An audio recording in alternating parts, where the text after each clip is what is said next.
অবশেষে মেসি ফিরলেন বার্সেলোনা সেই চিরচেনা মাঠ ক্যাম্প নুতে। তবে এবার কোনো দর্শক ছিল না, ছিল না করতালি শব্দ, ছিল না উল্লাস। পুরো স্টেডিয়াম নিস্তব্ধ, শুধু বাতাসে ভাসছিল স্মৃতির গন্ধ আর অতীতের প্রতিধ্বনি। মাঠে একা দাঁড়িয়েছিলেন মেসি, চোখে জল, মনে হাজারো স্মৃতি। একসময় এই মাঠে তার এক একটি ছোঁয়ায় পুরো দুনিয়া মুগ্ধ হতো।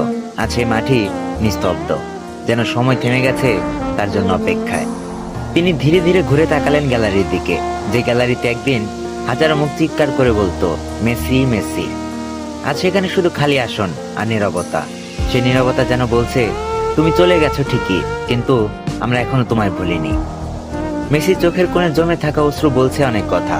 হয়তো মনে মনে বলছিলেন, এই মাঠে আমি বড় হয়েছি, স্বপ্ন দেখেছি, কেঁদেছি এবং কি জিতেছিও। কিন্তু আজ আমি ফিরে এসেছি কেবল একজন স্মৃতি হয়ে।